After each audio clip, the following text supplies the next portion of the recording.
Hi everyone, Dan here with D&J Adventures, and I want to talk a little bit about a project I've been working on. I have a 2001 Jeep Cherokee and I want to get auxiliary power.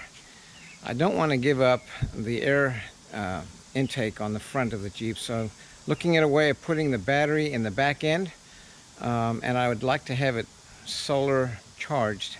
If you have a Jeep Cherokee XJ, you know that space is limited.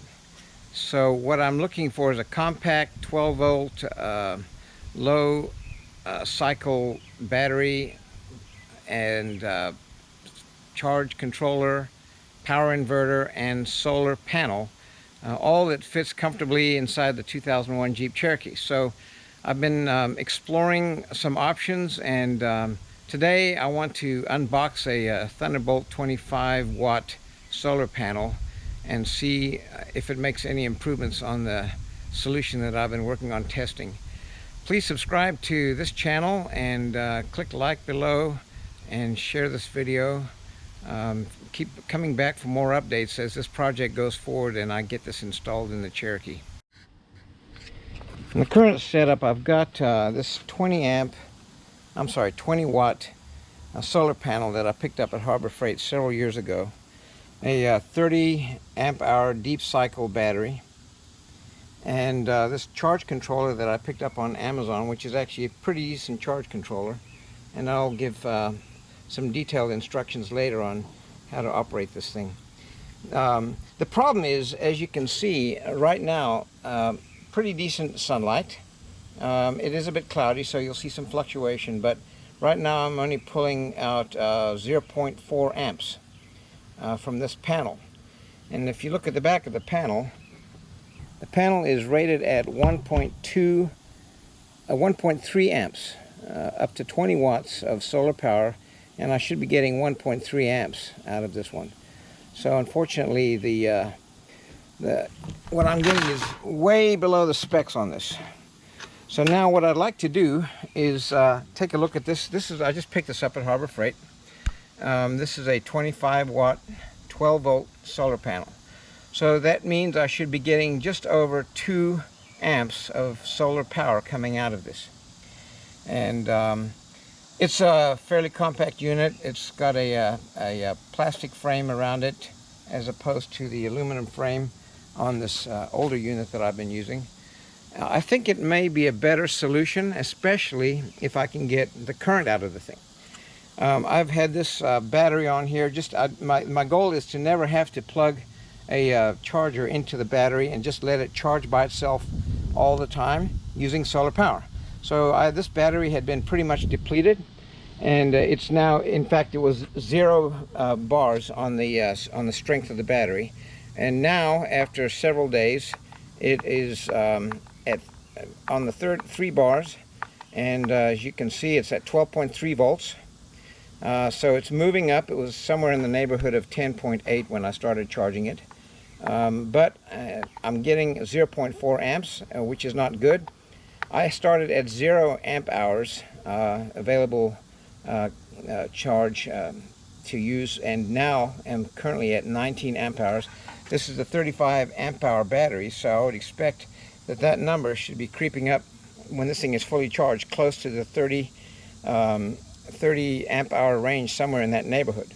So now we're going to move on and take a look at this 25 watt solar panel that I picked up at Harbor Freight. It's the Thunderbolt Magnum, and we'll see what happens as I take it out and swap it. We'll see if we have any improvement in the current that's being generated. So I'm going to switch over back to the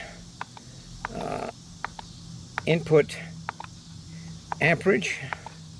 See what we've got. That's so it shows the solar panel is online, and I'm getting charge. But let's take a look and see what the story is if I switch this out, if we get more current. So without further ado, let me get this box over here, and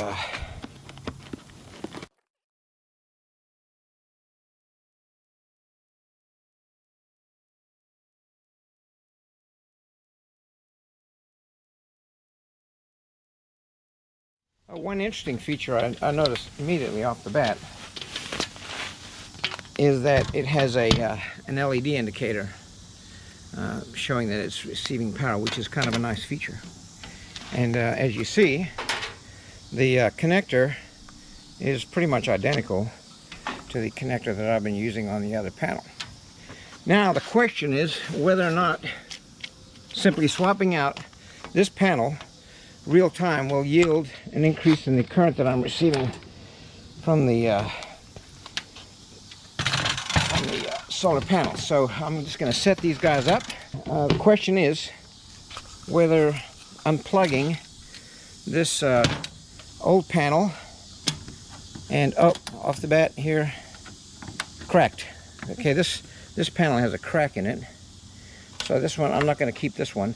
That is a major concern, because this panel, although it's failing in terms of the current, that rugged aluminum frame is very, very robust. So I'm concerned about this because this is a cheap material, and so that number one would be a major problem. Right out of the box, it's cracked in 2 places. So this panel is going back for sure. And looking around the rest of the panel, I don't see any other cracks or anything. So the objective here is to see what happens when I switch arrays. I switch these panels and see what happens.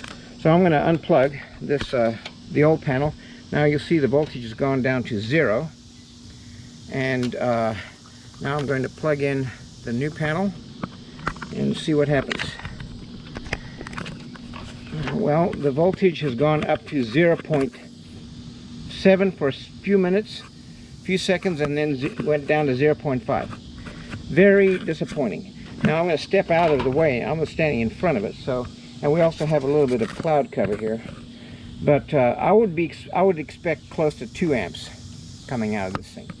So for the money, I'm taking it back. I'll find another solution. In a few minutes, when I get some clear, these clouds pass over, I'm going to film a little bit more here and take a look. But frankly, I'm not impressed. Not impressed. Should be getting, now I've got up to 0.8 amps. 0.7. We'll give it a few minutes. I'll come back here and you guys can see what happens when I bring it up to when the clouds are totally open. I doubt that I'll even get 1 amp out of it. Well, one nice feature about this panel is it does have a fold-out stand at the back, so you'd be able to stand it and you could adjust your angle depending on the position of the sun and so forth. So I'm now going to turn it to optimal position facing the sun. The angle is now pretty much optimal, and let's take a look and see what I'm getting. Well, I'm getting 1.1 amps out of this panel. Now down to 1, and that's pretty much full sunlight. There's a little bit of a haze. I think for you use your 20% off coupon, you're going to get this panel for about 50 bucks. I'll weld a frame around this and then bolt it to the panel, so that if that thing falls off, nothing is going to bust. So that's, I'm going to be using a lot of angle iron anyway on the Jeep because I have to deal with the mounting situation. So there it is. You have it. That's the Thunderbolt Magnum 25 watt. 66% more power. Well, in comparison to what? That's true in the case of the old panel, because I was getting 0.4 amps out of that one. And I went up to 1 amp, but right now I'm sitting at 0.7, 0.8. I'll be doing another video to show you guys more about this charge controller. It's a pretty nice one.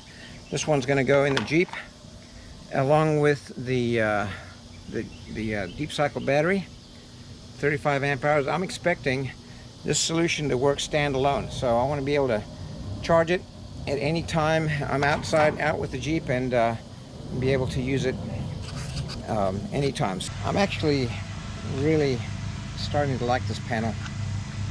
If you look at the Currently this battery is charged at 12.8, but here's the interesting point. 1.1 amp. That's because we got a cloud overhead. On a sunny day, cloud overhead, 1.1 amp. Was a 1.3 a few minutes ago. 24 amp hours currently. This is I'm starting to feel pretty confident in this panel, working with the deep cycle battery. I'm going to switch back over here. Now we've got really bright sunlight, so let's go over here and see what our current is. Now see we're at 1.3 amps. So when you got a really good sunny day, you're going to get really decent current. 1.4, that's the highest I've seen. So all in all, I would say this is a keeper. I'm going to take this one's back, got a crack in it, so I'm going to take it back. But I am very pleased. Now, a couple of other things that this panel comes with. Each of these cables has the connector for the panel. So you've got the looks like an IP65 rated type of connector, waterproof or at least water resistant connector. I haven't looked at the specs on that. But you can run this panel directly into the cigarette lighter to charge a battery. Or you can, as I'm doing, I'm going directly to the charge controller. Or you can hook it up to the terminals on your battery. I personally feel that having a charge controller is the best way to go. I'm going to do a review on this, as I mentioned, some of the capabilities and so forth. But if you look at this battery now, we are sitting at 12.9 volts. So starting to feel pretty good about this. The charge time is significantly improved after putting this new panel on. So there you have it. That's your Thunderbolt 25 watt 12 volt solar panel. Pretty decent for the money. So thanks for watching, and please subscribe to this channel, like this video, share it, come back for updates as I continue forward with this project. I'll give you all the details, drawings, whatever is needed, so you can do your own integration. And as I mentioned, I'm not doing a front-end auxiliary battery in the Cherokee XJ. I'm doing a back-end auxiliary battery, and when we get over to the Jeep later, next video probably, as I start looking at mounting solutions, I will show you what I've done in the cargo area, and then we'll go from there. So thanks everyone. Thanks for joining in on this video, and come back.